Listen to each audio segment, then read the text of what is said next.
What's going on, everybody? Welcome to another episode of Talkin Sports with Josh and Nil. I'm your host, Josh, along with your co-host, Nil.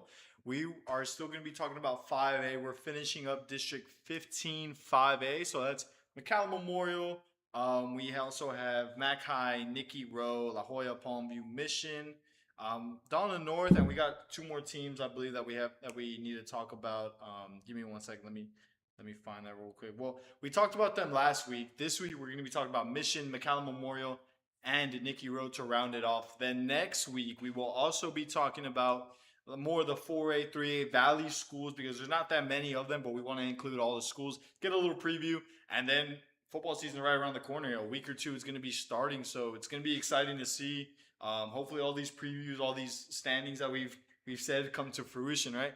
But this is going to be the last week we talk about 5A. So we're going to do a quick commercial break. When we come back, we're going to start with Mission. Then we're going to go on to Nicky Rowe, and we'll finish it off with McAllen Memorial High School. So when we come, we're going to do a quick commercial break, and we'll be right back.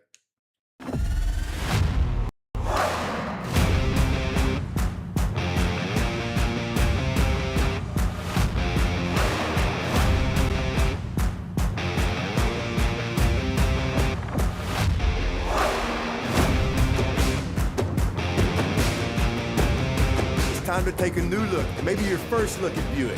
If smart, hip, and affordable is for you, Buick's your brand. Fruya Buick, Brownsville, Texas. 100 years ago, in the heart of the Rio Grande Valley, a spark was born. From the first dreamers who stepped onto these grounds, Texas Southmost College has stood as a promise that determination can overcome any challenge. Join us as we honor our past, celebrate our present, and ignite the future together. Texas Southmost College, 100 years strong, and the next 100 begin with you. I fell on a loose towel at the grocery store, and now they're saying it's my fault. Do you think you could help? Of course I can help. You should be focused on feeling better. Oh, thank you, Law Champ. Hey, do you think I can get a selfie? Of course. This is the island where even the grown-ups forget what day it is. South Padre is more than an island. It's the island. What's going on, everybody? Welcome back to the show. Smaller show today, a little bit of a shorter one. We got three teams that we're going to talk about. So we're going to talk about Mission High first. It's an 18 districts, only four, obviously, same way with anyone, only four can make the playoffs. Four will not be in. There's, I would say, a bit of a talent drop-off with some of these schools, right? Like we have the McAllen Memorials, who are always a top 10 team. We have Nicky Rowe, who's a top 12 to 15 team in the Valley. We have Mac High, who's in that same realm as Nicky Rowe. Mission High, they have really good years, and then they have years where they're not the best. So the other four teams, like the Donna North, Palmview, PSJ Memorial, those teams are always kind of at the bottom, right? So this is a weird district in the fact that teams, it's like the first three teams and then there's a big drop off. But we're gonna go ahead and talk about Mission High first. Now, Mission, I think one of the teams to look at here. Like I think there's gonna be three for sure teams that we all think are gonna make the playoffs in whatever order that is, right? 1, 2, 3. That fourth spot is up for grabs, really from anybody. Or if anything, I think that third team, whether it's Nicky Rowe or Mac High, can get moving into the 4 seed, and maybe we see a Mission High come in and take their spot. But I'm going to talk about Mission High real quick. Last year they went 4-7. They went 3-4 in district. They're a super young team. Now their best player on offense, Eli Alvarado, he's going to be a junior this year. He was a sophomore last year. 58 catches, 596 yards, 4 touchdowns. They are also losing their two best running backs and two senior receivers with 30 or more catches. So on the offensive side, a little bleak for Mission. I mean, I think I kind of disagree with you with everything you said. I think they're going to be a weird team with like no identity, you know? And I think not having an identity, even when you're a not so good team, I mean, sometimes a not so good team has an identity, like they'll know. Yeah. But this team's, I mean, looking at it, they're kind of weird. They're in this weird position. Like there's kind of no offense, also kind of no defense. And, yeah, they're just very young. And they have a receiver, but with no QB. Yeah. And a team that kind of ran the ball last year. So for him to put up numbers are going to be very hard even on his own, because how is he going to get the ball, or what is he going to do? Unless he's like some good athlete where you can move him around, and hey, if you can run the ball, if he's fast, or if you can do something on defense. But I don't know about all that. But I mean, I don't think this team are going to make the playoffs. I really don't think they're even. This district, I think anyone's for the hunt, but I don't really think they're in it like but that. I think they're. You can say, and we can both say that they're better than Donna North and PSG Memorial and Palmview. That's 3 of the 8 teams right there. Like in any district, obviously, but especially in this one, you just have to be one of the 4 best teams. In this case, you have to be. 2 of the spots are going to be taken. I think for sure, like 2 of those spots are like by any of those McAllen schools. So 3 and 4 seed, it's up for grabs, and I really think that it's like in what they always say is you don't have to be the fastest.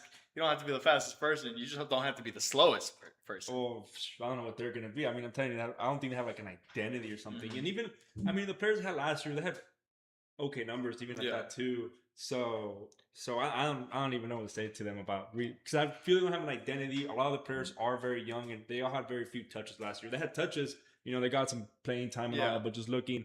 But I mean, some of them are gonna have to really pop off to be good. And I mean, they have a good player coming back in that receiver. But I mean, to me, the quarterback, a running back, a linebacker are very important to have, in which they don't have any of those 3 at all. So they do have a quarterback coming back. He wasn't the starter last year. I mean, it's going to be tough, but he did get quality playing time. He had 25 pass attempts as a sophomore. He's going to be a junior now. He was a sophomore last year, 20 for 25 with 2 touchdowns. I mean, he barely played. He was the backup, right?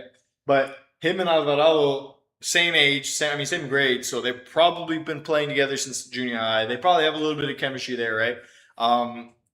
Lincoln Butler is that quarterback. He's going to be coming in next year to fill in that starting quarterback role. Minimal playing time last year. I think he can, but with that playing time, I mean, you throw the ball 25 times. If you're in a varsity game, that's a varsity game, right? You only had 5 incompletions. Yeah, those minutes matter. I think that's impressive. It's very little sample size, right? We didn't see that much, but I think he can get the job done. I think also if Butler can get going quarterback wise, they know what they have in that receiver, right? Like you said, it's going to be tough because they don't really have an identity. They did run the ball a lot, pass the ball a good amount, but you don't have those running backs anymore. So who are you going to have on that side? Like, who's going to be your guy on the offensive side of on the rushing attack? Can't be the quarterback all the time. Yeah, and we're going to get some McAllen Memorial where it's quite the opposite. They run the ball every time, right? But yeah, they're losing a lot of running backs on the I mean, it was a run pass heavy team, which is why I'm saying like they're kind of losing that identity they had last year. They run the ball a whole lot. Yeah, where they're coming in. Even the quarterback they had last year, he didn't have a lot of good. I didn't even think he broke 1,000 passing yards, if I'm not wrong. No, yeah. So even the quarterback they did have last year, who was a senior, he barely kind of threw the ball. So and, I mean, they do have another receiver coming back, Santiago Gonzalez. So they got 2 receivers at least. You got 2 receivers and a quarterback. You're starting to develop something. They did run the ball a good amount last year. Maybe they start throwing the ball. I mean, they're gonna have to, unless they have some kid or running back in there that's gonna come in and fill the. So Gonzalez here, 28 catches, 383 yards, 4 touchdowns. Now he was a junior last year, so he's gonna come in and be a senior. I think him and Alvarado. If you got 2 great receivers, you can put them on both sides, each side, right? You want to stack up both on one side and play that way. You can really play any way that you want. I think you got the quarterback, like a semi-proven, like he hasn't proven it all the way, so we're played in those big games, meaningful games. Like you need to win this game to make the playoff type game. He was a backup last year, but did good in the very little stints that he had at that time. No. Now on the defensive side, they have 3 players, all sophomores last year, so it's a very sophomore-heavy team. You have Butler at quarterback, Alvarado at receiver, and then their 3 best players on defense coming back were sophomores last year. They have Eli Torres, 55 tackles. He was a linebacker. Edgar Salinas with an interception, and Ezra Cuadros with another interception. They have 3 total interceptions as a team. 2 of them coming from sophomores that'll be back next year. Leading tackler coming back next year. I think those players are all going to make big jumps, and it's just going to – I want to see who they have on that D-line because I feel like that makes or breaks the team. Yes. Especially when you're playing run-heavy teams. You need a linebacker for sure, someone in that defensive line or in the backfield, right? I think those are some of the important positions in defense. But, I mean, hopefully what they have and having those young players. I mean, those are players that take time to develop. Not everyone's a beast as a freshman or sophomore. It takes up to your junior year, to your senior year to really understand varsity football. But if they're producing right now, I mean, or last year as sophomores, three picks as a team. Mean, yeah, 2 of them from players that'll be back next year though. I mean, I think if you can produce semi produce 55 tackles, 1 interception, an interception, right? But 3 interceptions as a team. I think you only make a jump going into next year. I mean, technically that's what you're supposed to be doing. So, I mean, it'd be an interesting thing for them next year. I mean, in my opinion, I don't think they're going to be the hottest team in this division, right? I don't know if they're really going to be in that 4th spot, but like we've been saying, that 4th spot's really up for grabs. Everyone's in the hunt for it. Mm-hmm. But I mean, in my opinion, I don't know how good they're going to be. I don't see them really high up there, you know? Yeah, no, I get you. Yeah, it's going to be tough, especially with if we got McCallum Memorial, Nicky Rowe, Mac High, and then they would. Like on paper, if everybody's looking at it like just by records and by team notability, it's Mission. But you never know. We talked about these other 4 teams that are on the bottom, and they might make a jump. Like you never really know. And it's we see it every year with different divisions, different teams that make that jump, right? Like a couple years ago, nobody knew Economides was going to come out and go 9-2, 10-2, and this or last season, second in their district. One of the best teams in the valley. So it's gonna be exciting to see. We're gonna see how they line up with. I mean, seven teams. You're only gonna play 2 non-district games, and then you got quite the schedule ahead of you. We're gonna go to a quick commercial break though. That's it for Mission Eagles because we already have talked about them a little bit. Just wanted to do another refresher about them in this District 15 5A division. We're gonna go to a quick commercial break. When we come back, we'll be talking about Nicky Rowe. And they went 4-6 last year, 3-4 in district play, I believe. So it's looking for a bounce back year. I know they had a first year head coach last year. So this upcoming season, looking to build up on something. When we come back, we'll talk all about Nicky Rowe.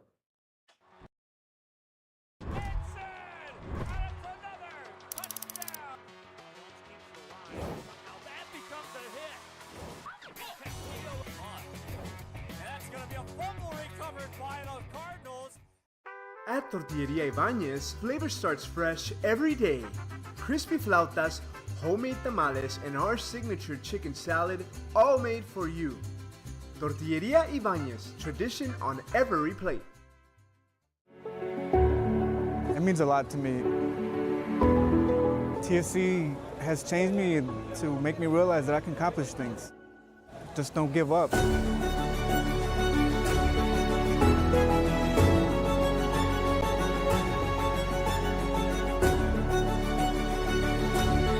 A long way from where I was to what I am now, and there's no limit to where I'm going.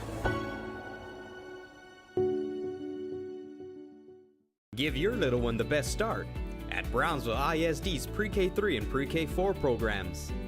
At BISD, 3 and 4-year-olds develop fundamental skills that pave the way to lifelong success.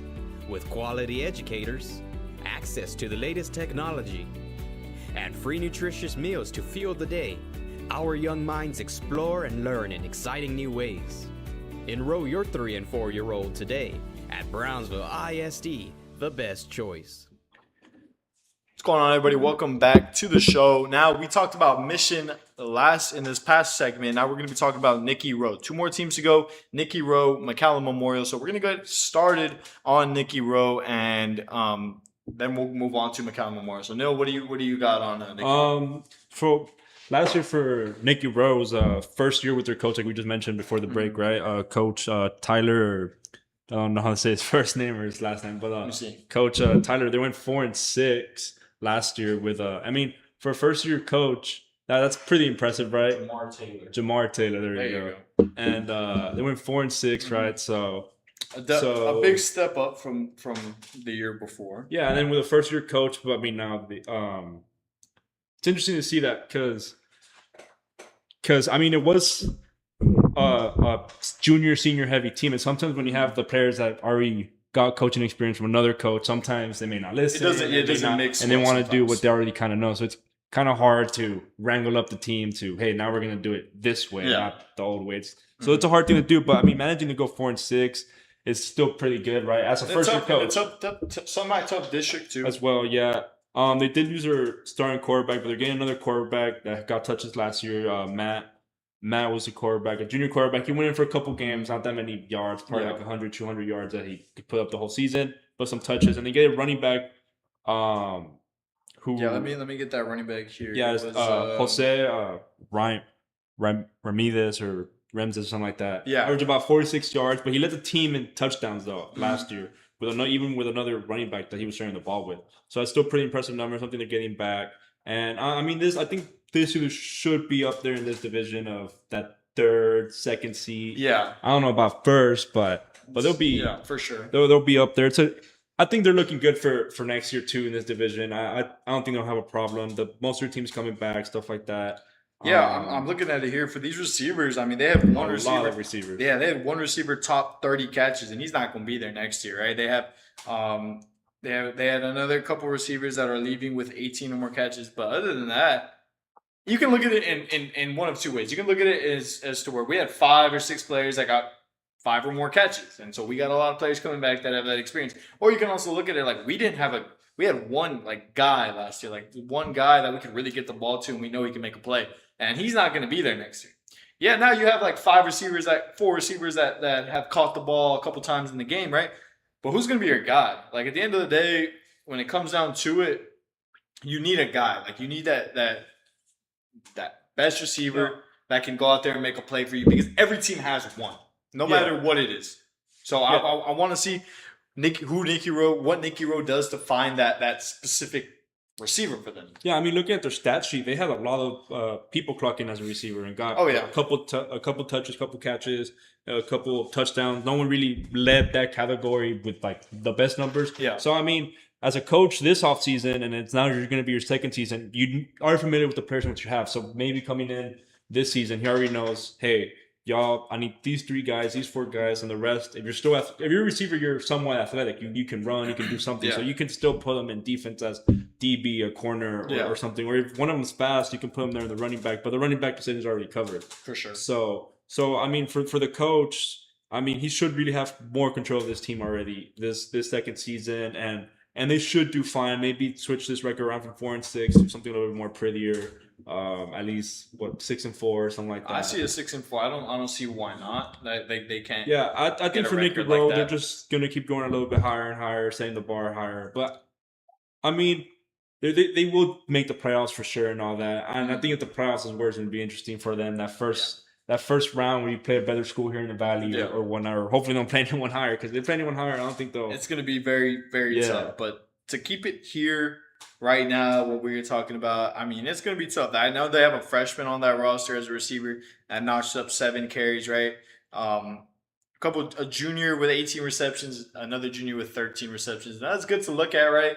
But how are you going to build that camaraderie? You have a backup quarterback coming in. You're losing your best running back. You're losing your best receiver, and now you have all these players that got minimal playing time. And I know I always say, right, like it's your playing time that matters over anything.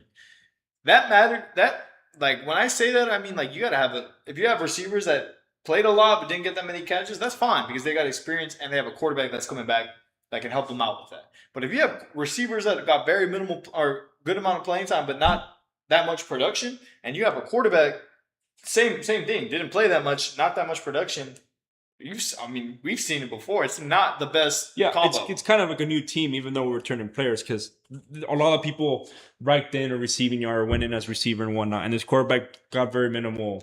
And you also never know. Coach Taylor could have a great development program, like it's his first year. Maybe he's developed these players, quarterback receivers, right? And he knows them more already a full year with the team that's coming back. So, and then the players should know him too, what he likes and what doesn't. So, so the chemistry should be coming up. It's still quite not there yet for a first year coach. It takes a while, really. Mm-hmm. But maybe for his that freshman receivers coming in, if he can build that chemistry with him, the player's gonna have for 4 years. Nicky Rowe can be a good team for years to come, especially with his new head coach. I think. They're for sure on the rise on this division and all that too, even for that first seed. But snuck into the playoffs last year. If they can do the same, make a playoff, it's 2 years in a row with this coach who's been there for 2 years. I mean, it's a successful season no matter what, making the playoffs at any time. Now on the defensive side, I'm looking at it here. Most of their leading tacklers are gone. We haven't been like here when we talk about these teams, and last week we haven't been talking about a lot of defensive players it feels like the theme of this is like defense. Everybody's losing a lot of defensive players. Like we talked about the other 5A squads, they at least have like 4 or 5 returners on defense. These teams, like top to bottom, they're losing a lot of players. We're going to get to Memorial too in a second. They lost a lot of players as well on defense. It's going to be interesting to see. I just think a lot of points are going to be scored in these district games. I mean, every team is losing 5 or more defensive players. McAllen Memorial, Nicky Rowe. We talked about it with Mission, right? They're losing. Mission looks like they're returning one of the most defensive players, or some of the most defensive players, right? We talked about it last week. Palm View, Rio Grande City, PSJ Memorial, and Mac High losing a lot of defensive players, and that's why I'm not very high on them. It's like when you get into those battles, it's really anybody can win. If you have 2 great offenses going at each other, anything is possible. Really, anything is. If you have 2 great defenses going at each other, I feel like the team with a slightly better offense wins. And I know that sounds weird of me to say, but if you have 2 great offenses, that really is room for anything. Like, if both of y'all have a bad defense, you can both score 40 points, and it's really whoever has the ball at the end of the game. Luckily, in this division, not everyone has the best defense or the best numbers or like a standout player. I mean, not to put shame on them. It's just what it is, right? I mean, their offense is there, but defense isn't really there. So that means, these games are probably going to be coming down to the wire or to a touchdown difference or shoot, if you could take time, which sometimes these schools don't do, is take time to develop a kicker. Mm-hmm. Which comes down to, it's going to come down to the last possession. Yeah. A lot of these games are going to come down to the last possession. If you can develop a kicker here get one of the soccer kids, right? That come in, hey, kick the ball. And if we can do that, you can win a game with a kicker. Those 3 points can go a long way to just put the difference, because sometimes those sacks, those forced fumbles is what changes the game. But I don't think that's going to be happening a lot here. Or those important picks or what have you. So if you can develop a good kicker and something like that, it can go a long way. I don't see a lot of blowouts here in this district. I feel like, maybe like a McAllen Memorial playing against one of the lower teams. Yeah. But not like a whole lot as you see. Like if I see a McAllen Mac High going up against a PSJ Memorial down the north, I don't think it's going to be that big of a blowout. I think it's going to be a decent game because both teams. I'm not confident in any team's defense. Like maybe McAllen Memorial, because history has shown that even though they lose a lot of guys, they return a lot of players. They reload really well. We said that a lot on this show. They reload really well. McAllen Memorial is one of the few teams that does. Even on the teams that aren't that good in other districts, their defense is still pretty good. If it's like the Hard Engine schools, the San Benito, even right now San Benito's not that good, or even the very gritty schools. Like they might not have the best offense, whatever. But like the one thing that they won't get blown stands out, they got an identity. Yeah, their defense. So they won't get blown out. You're right. They'll lose those close games. Like we talk about a lot of the teams that are like 3-7, 4-6, where it's like these games are 6-point games each. If it's a one score, you turn it around, you're 7-3 instead of 4-6. And looking at this division, a lot of them aren't defensive heavy because, like you mentioned, in the other divisions, we at least had like 2 players to talk about that were nerfworthy to talk about. But in this division, really hasn't been like, wow, look out for this player in the defense or anything like that. At least that comes to my mind right now thinking about it. And you could say that's a problem, but it's going to be a not even high scoring game. There's going to be games that I feel like it'll be a problem for the better teams once they get to the playoffs, or once they play those better teams in their district. Then that's going to really shake it up and see what happens. But I think like for those top teams in the valley, in the district, it's not going to be that much of an issue until you get to first round playoffs, like by district round. Yeah. Which, it makes those 2, because most of them are going to have 2 non-district games. So it makes those 2 non-district games important as that film is going to be very as a learning part as a team. Like, hey, okay, this game didn't really count against our record, but what did we do right? What did we do wrong? And for the defense to take note of, like, hey, we can't do this again against when we play these schools or whatnot, because they're for sure going to see that. Football's also about studying and film and knowing what you got to do. That's how you kind of win football sometimes, is what you know and what you don't know, and just besides the talent of the players. And finding a defense is important too, an identity in that too, because it can help out a lot and go a long way if you can get that one good stop. Because I think one good stop in football changes the whole trajectory of the game. I agree fully, and it's about defense. Like people always say, right? Offense wins games, defense wins championships, because it goes a long way. Defense can turn into points as well. So it's going to be whoever has the best defense in this district, in my opinion, that will win the district. No, for sure. But we're going to go to a quick commercial break. When we come back, we're going to have the 8th and final team. We're going to be talking about McAllen Memorial High. They finished, I believe it was 9-2 last year. An amazing record for them. Always top 5 team in the Valley, top 10 team in the Valley. So we're going to come back. When we come back, we're going to have a lot to talk about them. And then we'll wrap it up on this show. So we're going to go to a quick commercial break, and we'll be right back. Small town in Texas. At Kenny Perez Law, we won't stop fighting until our clients get what's rightfully theirs. We're right by your side, no matter what. Call Kenny Perez Injury Lawyers today, 956-999-1111.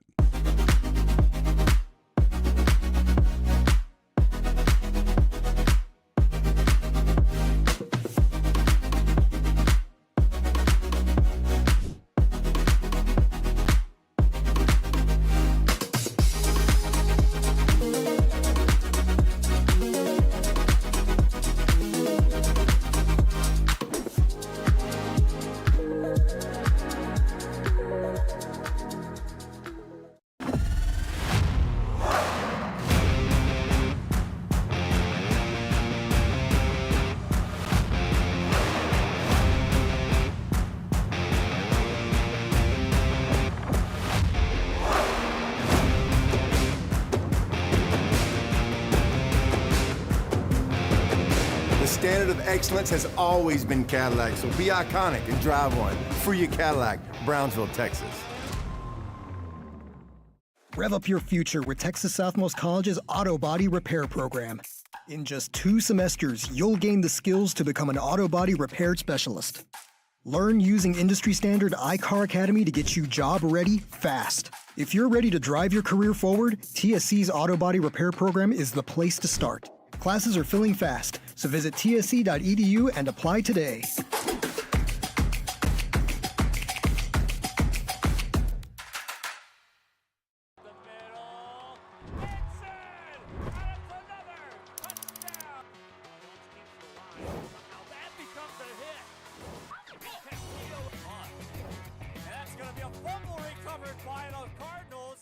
Turn your passion into a powerful career at Texas Southmost College. Our automotive technology program will train you in everything from maintenance to full vehicle systems repair. Earn a certificate or associate degree and get certified to work as a C maintenance or B-level technician. You'll be guided by seasoned instructors who have decades of real-world automotive experience, helping you get ready to roll into the industry. So take the wheel and apply today at tsc.edu.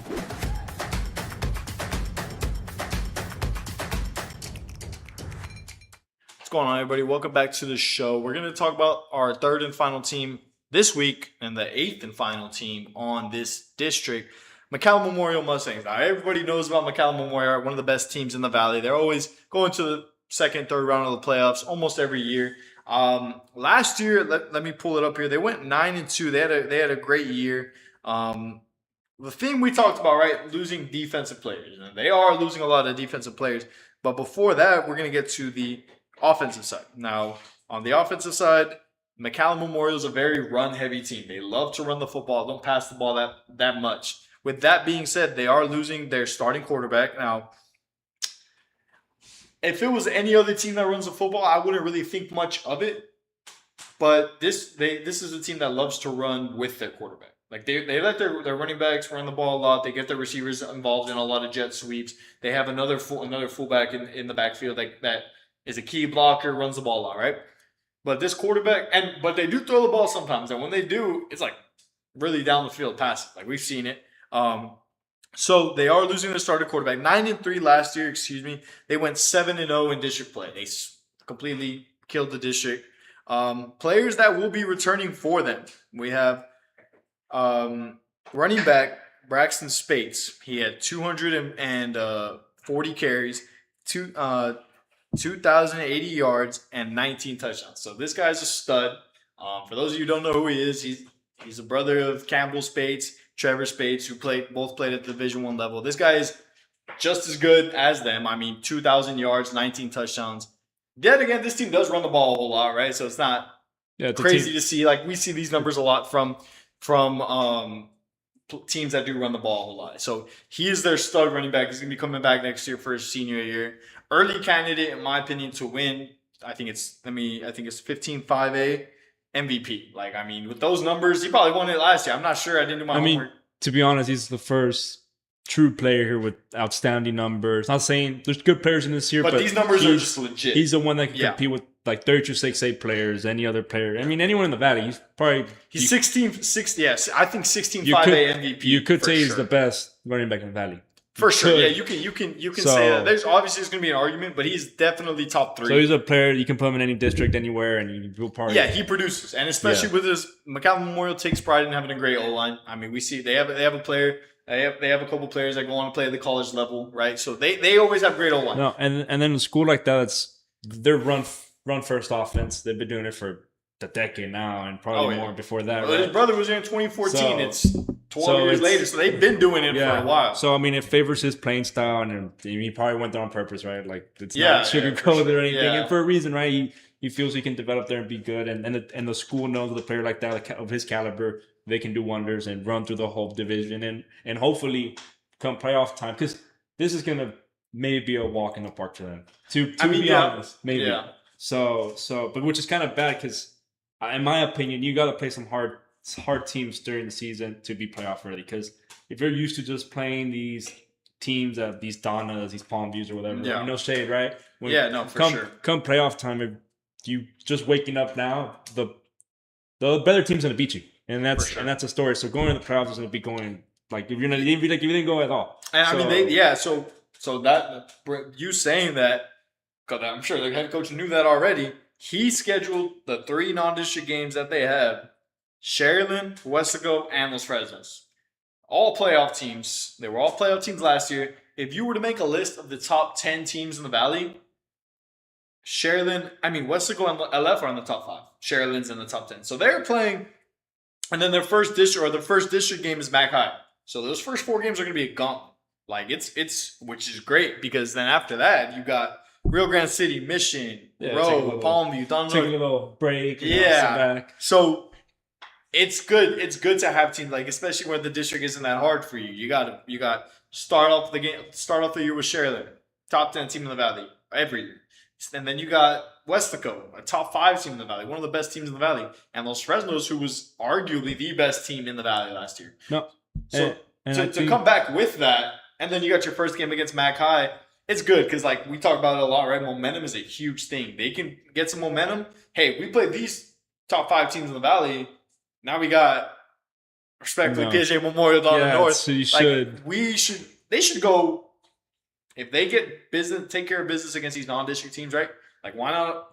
Obviously, 10-0, then going into the playoffs. Those two games or 3 games that are non-district for all these teams in this district are important because they're learning games to see what you're doing. But especially for this McAllen team, they're super important because those are good teams, which you're going to learn what you do good and what you do bad. Because, I mean, all due respect, they're probably going to blow out the other teams or just walk them or whatever. And you don't really learn from that, right? It's like if you're always playing your little brother, like you're gonna win, and you don't learn much from it. But those 3 games that they're gonna play starting off the season are gonna be super vital come playoff time for film and study and all that too, because those are good teams, and they're probably gonna be playing a caliber of that team in the playoffs. And so those 3 non-district games are probably more important than those district games because they're probably going to win it. I don't see anyone. I don't see anybody stepping in their way. Exactly. Mac High, maybe Nicky Rowe in the middle of the district, but other than that, not really. I mean, it's going to be no one has a defense, and then you have a running back like that. And O-line where they take pride. This team, like we said, has an identity. They're going to run the ball down your throat. They have a great O-line. They have a great running back.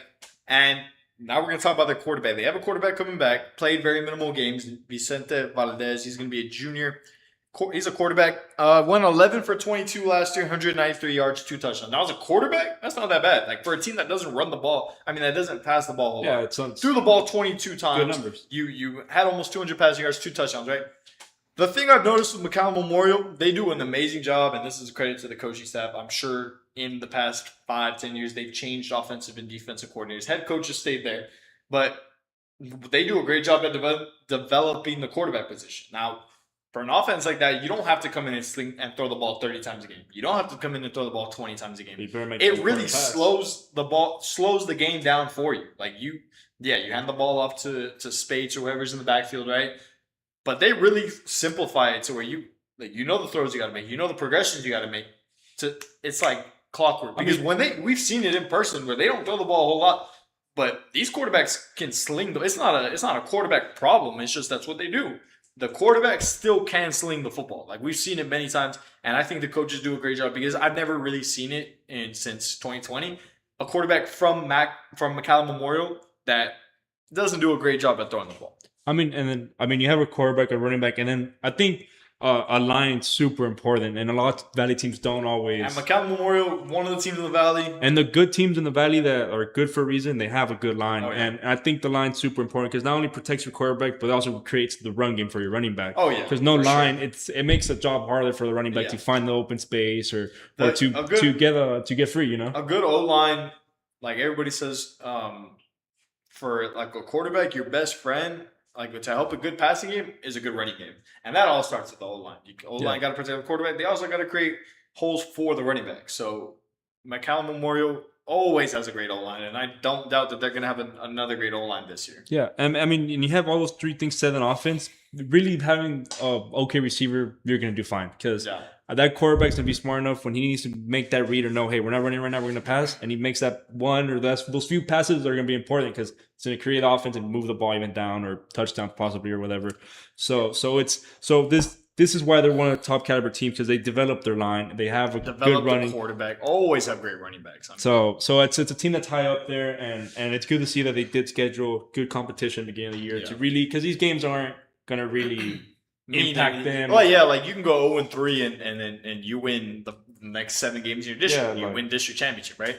But yeah, that's going to do it on the offensive side, right? We talked about Braxton Spates. My pick for 16-5 MVP. I mean, like I don't think anybody's going to really contend with him. Yeah, it's the first player that really has these outstanding. Yeah, since we talked about a couple districts for a while. On the defensive side, once again, I cannot find one player that's coming back that has standout numbers. And again, numbers aren't the biggest thing, but it's tough. Every team has that one player, but what I've also noticed with teams like this is they have a good JV, they have a good freshman, and those players make the huge leap. Maybe your team is so stacked that you gotta have some sophomores playing on JV, but they're like they can easily play on varsity as a sophomore. You give them that year to develop. You know they're not going to play that much on the varsity level. Then their junior year, upcoming year, next year, right? Freshman, sophomore, junior. They really make an impact, and we never heard of them, right? Because we don't cover the JV freshman game. So I think they're going to have a couple players like that. I think McAllen Memorial, they always do every year. Quarterbacks, defensive players, always. It's a school where development is there, and they've been showing it year in year out. They're always going to be good. Always going to be a top team. It's not a school. I'm not going to name any specific schools, but it's not a school where we've seen other schools where it's like they have great years, but then you can see that the talent just ran out. Like they have a good 4-year stretch, but the development isn't there because after those players leave, who else? McAllen Memorial is consistent. Sheridan's consistent. And PSJ North's consistent. Los Fresnos. All these schools are consistent because it's not just one group of kids and then you're going back to being bad. So McAllen Memorial, I'm really not worried. But my hot take, I don't think McAllen Memorial is going to make it past the first round of the playoffs.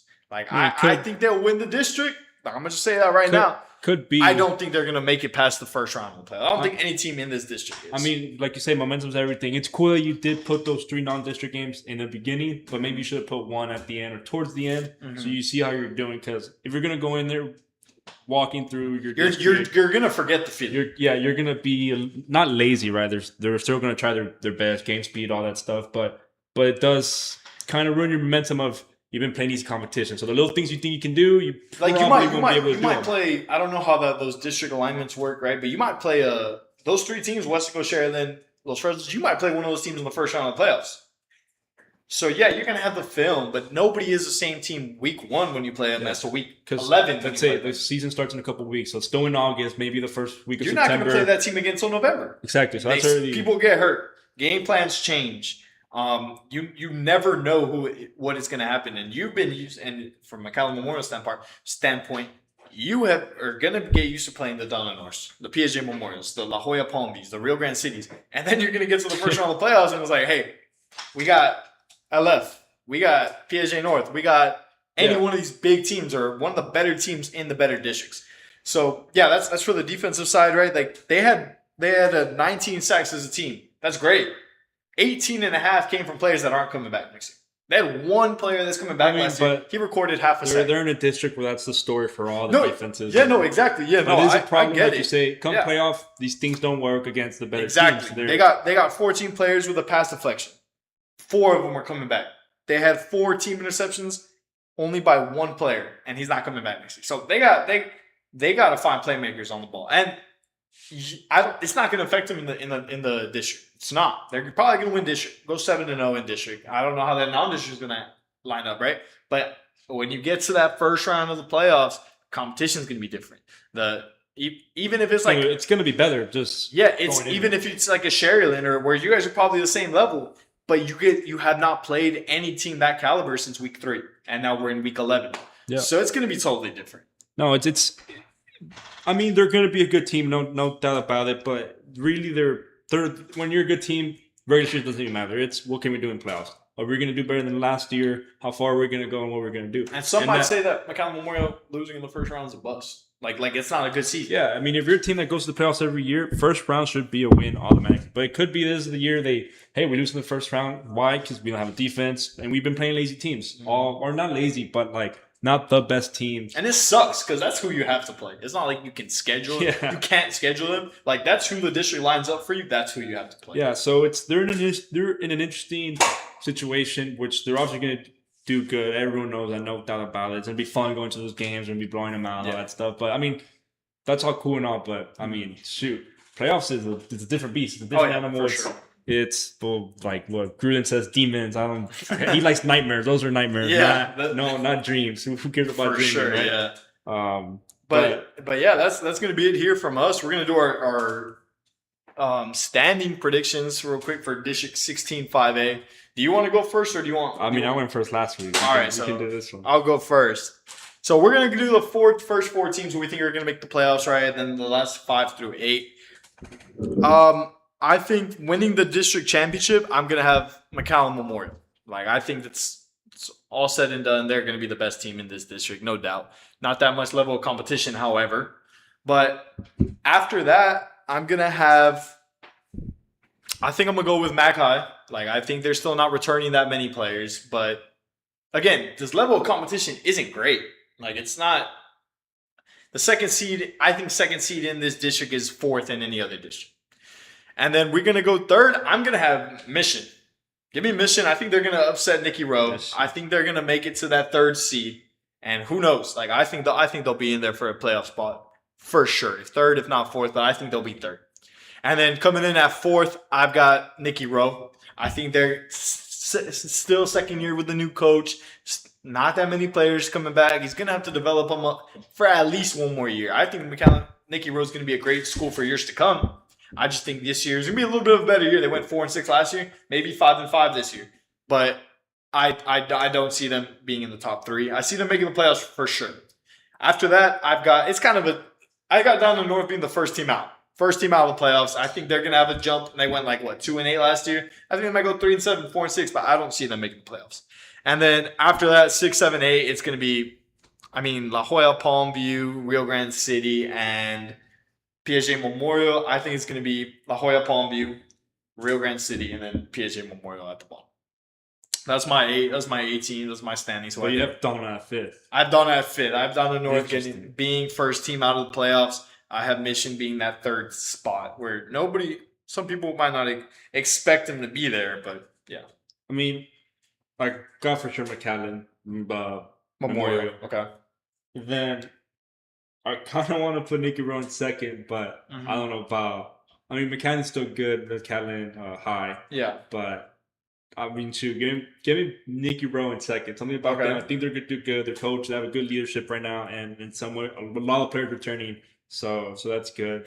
So give me them at 2nd, and then McAllen high. Okay. And then 4th. It's a tough one there at the end. I don't know about Mission even being in the playoffs. Really? Over who? which is No, I'll give Mission their little flowers. It's tough at the bottom. The 4 through 8 is going to be tough. No, I'll put Mission at 4. Okay, and then everyone else have it like. But at least that's for me. But I do have Nicky Rowe doing good things this season. I mean, this district isn't tough. That's tough, and if you're smart enough to do something, you could probably take that second seed and all that. Yeah. Just defense is what's holding back everyone. But I mean, no one has a defense. So if you can just put a lot of points up, I think you can win. Now, for McAllen Memorial, I already said it, I'm going to say it again. I don't think they're making it out the playoffs. Like, I don't think they're making it out the first round playoffs. I don't think Nicky Rowe, Mackay, or Mission are going to make it out the first round of the playoffs. Maybe one of those teams will upset somebody, but I think this district is just too weak. Like, you got McAllen Memorial is really the only top 10 team in the Valley in that district, and then after that, it's a big drop. So, McAllen Memorial, I don't see them. I see them having a lack of competition in district and then going into not the by-district round. And it's just gonna be like a rude awakening for them. No, but, for sure. Yeah, those are my 16-5A predictions. Those are Nil's 16-5A predictions. When we come back next week, we're gonna be talking about we're not gonna say any specific school right now because we have to talk more about it. But 3A, 4A schools that are in the Valley that we're gonna be talking about. But that's gonna do it here from us here on Talkin Sports with Josh and Nil. We're gonna go. So if you're watching on YouTube, leave a like, leave a comment. If you're gonna hate us, leave a hate comment. We're open to all of those. But that's gonna do it here from us, and we'll see y'all next week.